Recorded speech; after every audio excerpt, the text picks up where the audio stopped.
सो देखो बेटा, ਹੁਣ ਅੱਜ ਆਪਾਂ ਨਾ डिस्कस करना जो टॉपिक है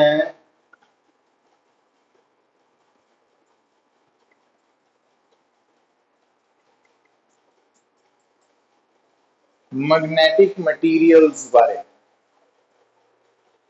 ਹੁਣ ब्रॉडली बेटा है ना, ਅਸੀਂ मैग्नेटिक मटीरियल्स ਨੂੰ तीन कैटेगरीज ਦੇ ਵਿੱਚ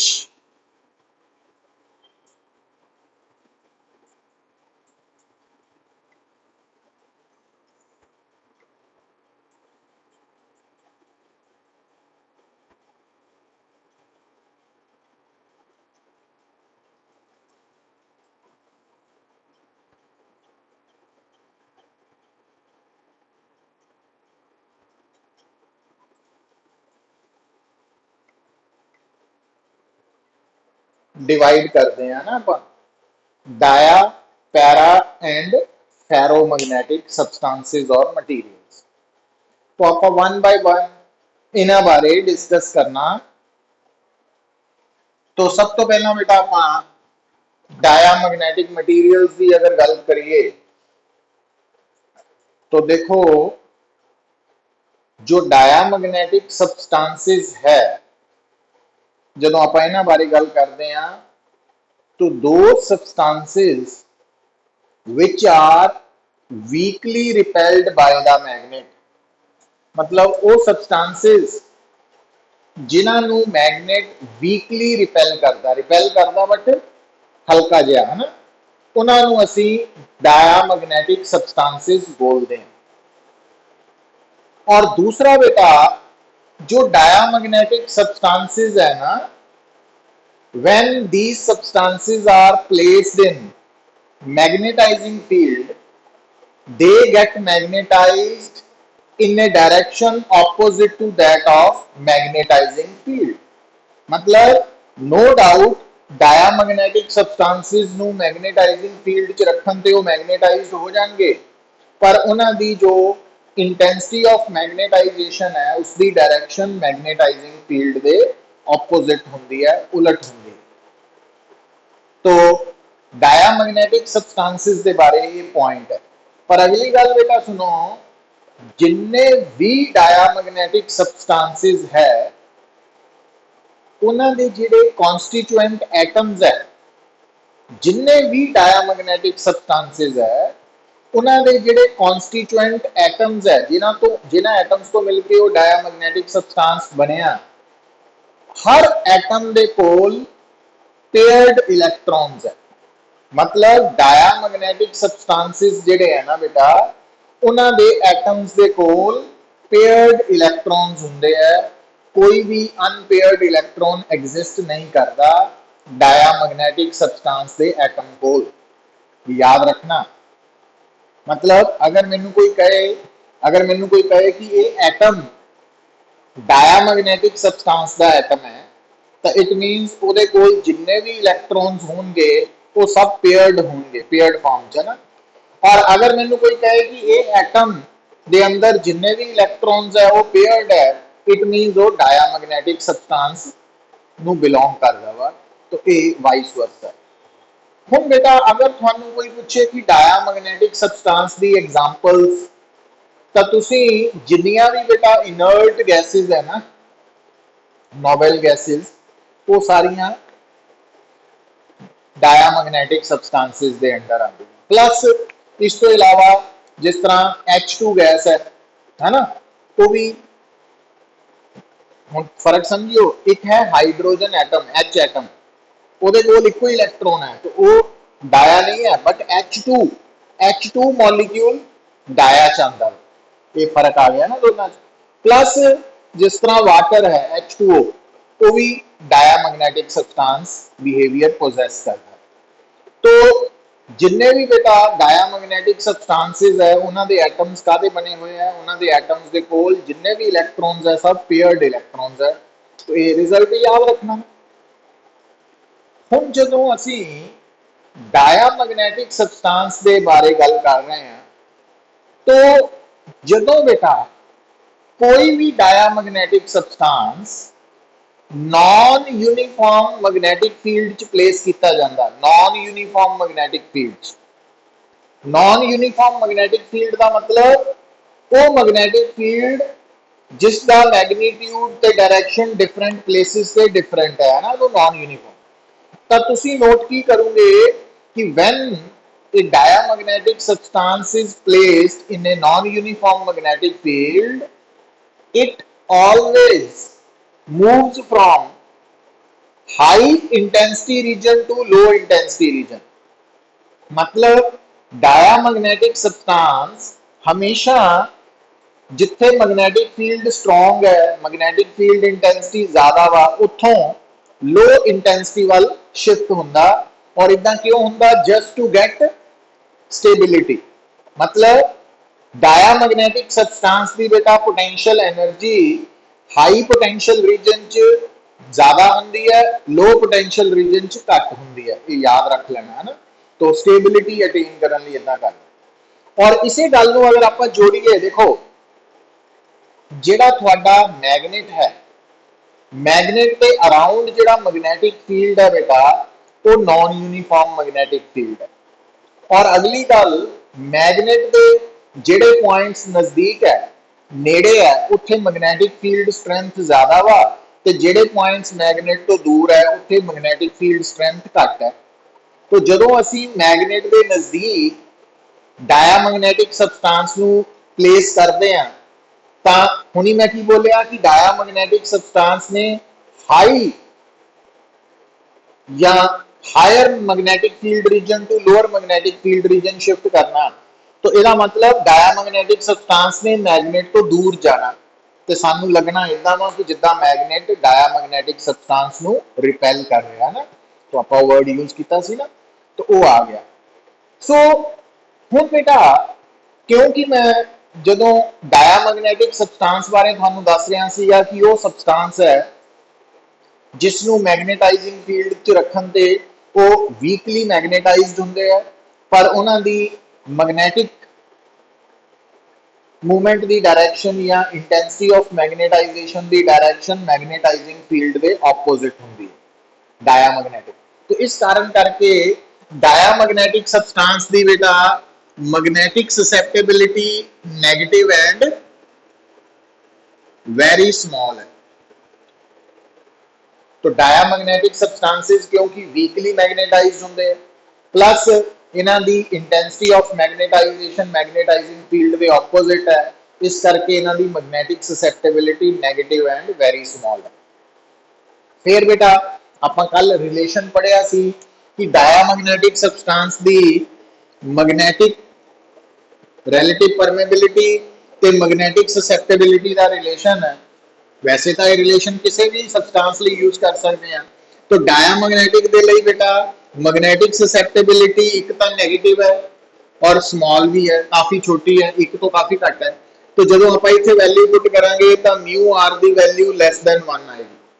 मतलब जो डायामैग्नेटिक सबसटेंस है उसकी मैग्नेटिक रिलेटिव परमेबिलिटी की वैल्यू लैस दैन 1 है। हुण relative permeability mu by mu naught की रेशियो है।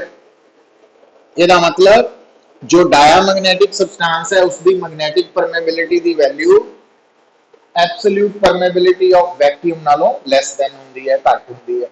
अच्छा, हुण अगर सानू कोई पूछे बेटा कि जेड़ा डायामैग्नेटिक सबसटेंस है उसकी रिलेटिव परमेबिलिटी लैस दैन 1 का की मतलब है, mu less than mu naught का की मतलब है। तो उसका मीनिंग ये है बेटा कि जेड़ियां मैग्नेटिक फील्ड लाइंस है ना, they do not prefer to pass through diamagnetic substance।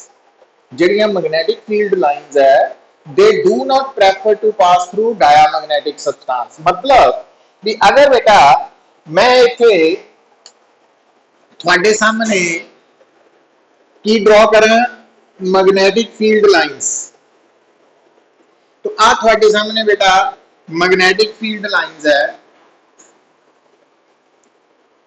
और ये लाइंस वैक्यूम च एग्जिस्ट कर रही हैं। इस वक्त ये वैक्यूम है ना, तो मैग्नेटिक फील्ड लाइंस थानू नजर आ रही हैं रेड कलर दी। हुण अगर मैं इत्थे लिया के बेटा की करा डायामैग्नेटिक सब्सटेंस नु प्लेस करता, तो डायामैग्नेटिक सब्सटेंस प्लेस करता, तो आ जिहड़ा सब्सटेंस है डायामैग्नेटिक है। ਤਾਂ ਤੁਸੀਂ ਕੀ ਨੋਟ ਕਰੋਗੇ, डायामैग्नेटिक सब्सटेंस ਦੀ ਪ੍ਰੈਜ਼ੈਂਸ ਚ ਆ ਜਿਹੜੀ ਮੈਗਨੈਟਿਕ ਫੀਲਡ ਲਾਈਨ ਹੈ ਇਹ ਆਪਣਾ ਰਸਤਾ ਚੇਂਜ ਕਰ ਲਏਗੀ और आ भी अपना पाथ चेंज कर लेगी। मतलब जो मैग्नेटिक फील्ड लाइंस है वो प्रेफर नहीं करदियां कि डायामैग्नेटिक चो पास कर, ठीक है ना, तो वो डायामैग्नेटिक के कंपैरेटिवली वैक्यूम चो पास करना प्रेफर करदियां। इस करके डायामैग्नेटिक सब्सटेंस की मैग्नेटिक परमेबिलिटी म्यू की वैल्यू म्यू नॉट तो घट हुंदी है या रिलेटिव परमेबिलिटी लैस दैन 1 हुंदी है। तो ये रिजल्ट तुसी याद करना वा, रखना वा। हुण देखो जदों बेटा असी गल करते हैं कि जिहड़ा डायामैग्नेटिक सब्सटेंस है उसकी जो मैग्नेटिक परमेबिलिटी है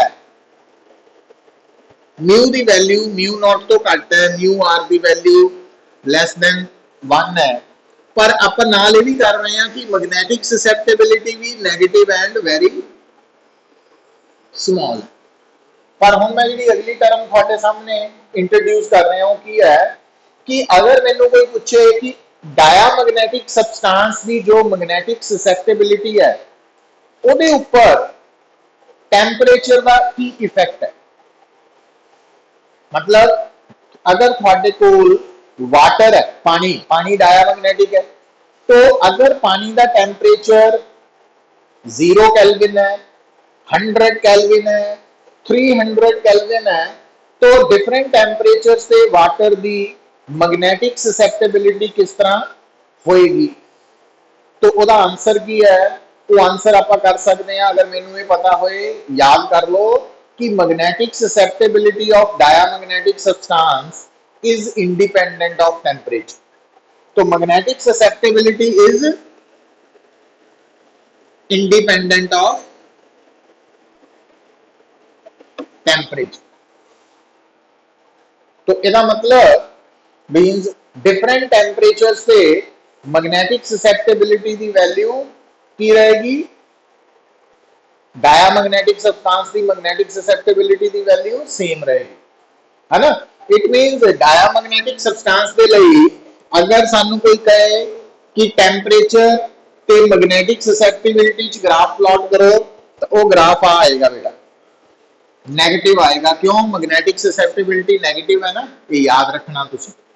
अच्छा, फिर जिहड़ी डायामैग्नेटिक सब्सटेंस की मैग्नेटिक ससैप्टेबिलिटी है, ससैप्टेबिलिटी कोई भी होवे मैग्नेटिक, वो किहदे बराबर डिफाइन कीती सी, I M by H, intensity of magnetization over H की रेशियो है ना। हुण बेटा मैग्नेटिक ससैप्टेबिलिटी डिफरेंट टेंपरेचर से सेम होने का मतलब ये है कि जो आई एम है ना, उसकी वैल्यू एच के चेंज होने नाल कितना चेंज करेगी, आई एम की वैल्यू एच के नाल चेंज करेगी। हुण गल नूं समझो कि मैग्नेटिक ससैप्टेबिलिटी डायामैग्नेटिक सब्सटेंस की कांस्टेंट है, टेंपरेचर पे डिपेंड नहीं करती। इसका मतलब ये है कि अगर डायामैग्नेटिक सब्सटेंस जिस मैग्नेटाइजिंग फील्ड च प्लेस्ड है, अगर वो मैग्नेटाइजिंग फील्ड फिक्स्ड है, मतलब एच की वैल्यू फिक्स्ड है, तो टेंपरेचर के चेंज होने नाल अगर मैग्नेटिक ससैप्टेबिलिटी चेंज नहीं हो रही तो आई एम ने भी चेंज नहीं होना। मतलब डायामैग्नेटिक सब्सटेंस की जो इंटेंसिटी ऑफ मैग्नेटाइजेशन है वो डिफरेंट टेंपरेचर से सेम होएगी, प्रोवाइडेड एच सेम रहे, एच सेम रहना चाहिए।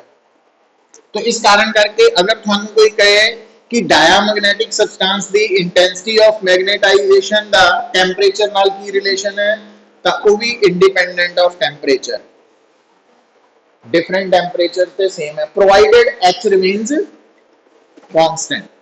शर्त यह है कि एच कांस्टेंट। अच्छा, फिर आ जाओ बेटा कि गिवन टेंपरेचर पे जो आई एम की वैल्यू है ना वो एच के चेंज होने नाल चेंज होंदी है, पर कितना चेंज होंदी है कि एक्स एम ने कांस्टेंट रहना। तो एक्स एम ने मतलब जो काई एम है, एक्स एम क्या था, काई एम ने मैग्नेटिक ससेप्टेबिलिटी ने कांस्टेंट रहना ना डायमैग्नेटिक ਲਈ गिवन टेंपरेचर जो है ਉੱਥੇ H ਨੂੰ ਇੰਕਰੀਜ਼ ਕਰਨ ਤੇ IM ਇੰਕਰੀਜ਼ ਕਰੇਗਾ। ਇਹਦਾ ਮਤਲਬ ਡਾਇਆਮੈਗਨੈਟਿਕ ਸਬਸਟੈਂਸ ਦੇ ਲਈ IM और H ਦਾ ਗ੍ਰਾਫ ਕੀ ਆਏਗਾ बेटा?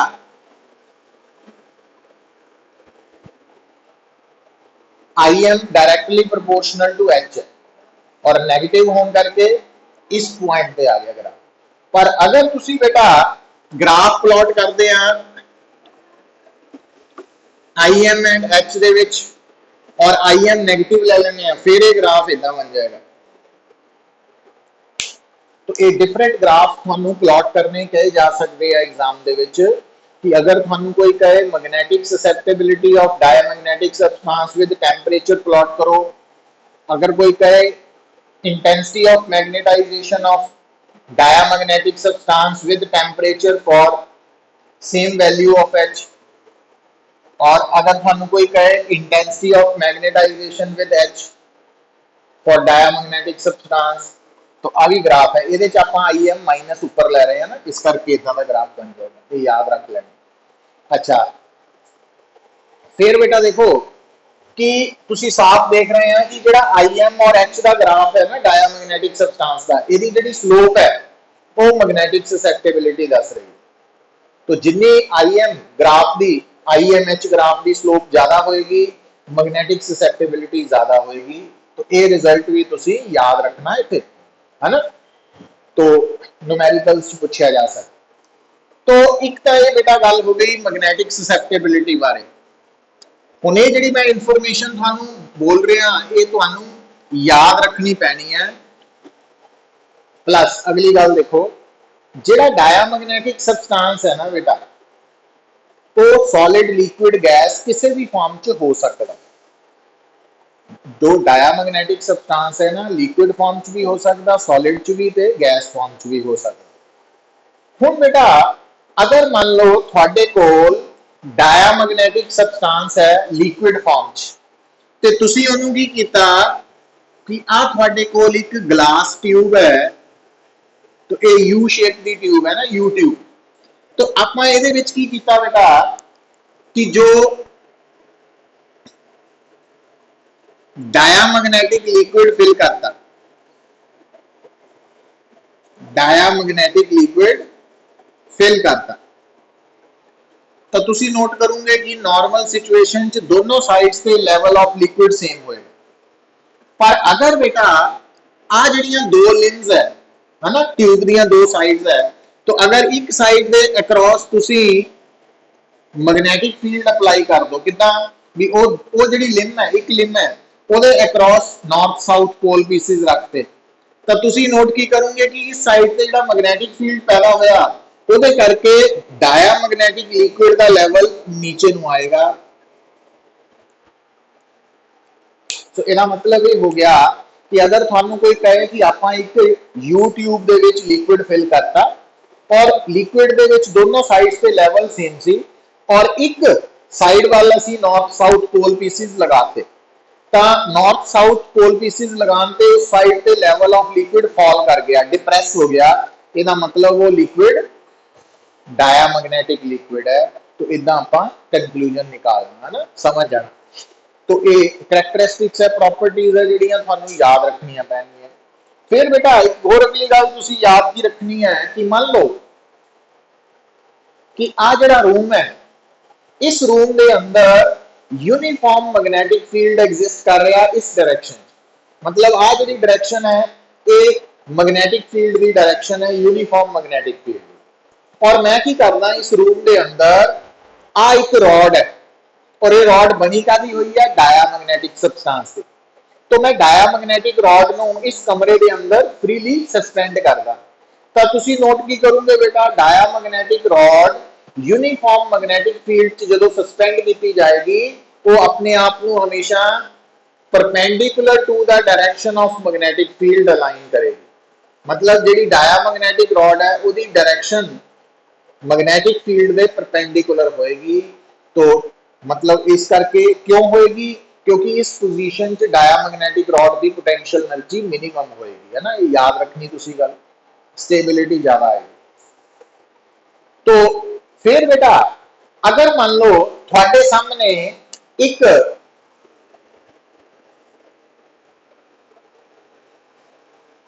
नॉर्थ पोल है, साउथ पोल है, तो नॉर्थ और साउथ पोल के करके बेटा आ जी स्पेस है, इतने की पैदा होएगा, मैग्नेटिक फील्ड।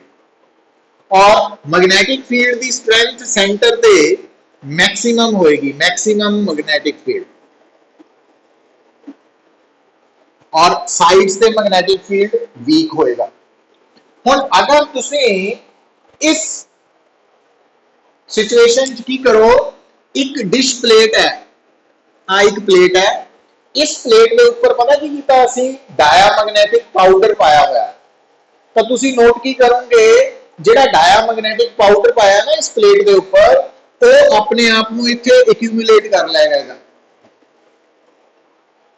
और ये गल किहदे नाल जुड़ी है कि डायामैग्नेटिक सबस्टांस हमेशा मूव करता from stronger to weaker region. तो क्योंकि सेंटर पे मैग्नेटिक फील्ड मैक्सिमम है, इस करके डायामैग्नेटिक उठों निकल के साइड पे चल जाएगा जिथे मैग्नेटिक फील्ड वीक है ना, तो इस करके इत्थे एक्यूमुलेट कर जाएगा अपने आप। तो हुण ये जिहड़ियां प्रॉपर्टीज आपां डिस्कस कर रहे हैं, ये तुहानूं याद रखनियां पैणगियां ना। और सब तो लास्ट है बेटा जिहड़ी गल तुसीं समझनी है, याद रखनी है, वो की है कि जिहड़ा डायामैग्नेटिक सबस्टांस है, थानू शुरू च दसिया कि इहदे अंदर जिन्ने भी एटम्स है, वो हर एटम दे कोल पेयर्ड इलैक्ट्रॉन्स है ना। हुण थानू पता होना चाहिए बेटा, कैमिस्ट्री च तुसीं थोड़ी बहुत इंफॉर्मेशन लै चुके हैं कि कोई भी जिहड़ा एटम है ना, उहदे अंदर जिहड़ा इलैक्ट्रॉन है, एक तो इलैक्ट्रॉन न्यूक्लियस के अराउंड रिवॉल्व कर रहा, उन्होंने असी ऑर्बिटल मोशन ऑफ इलैक्ट्रॉन कहने हैं।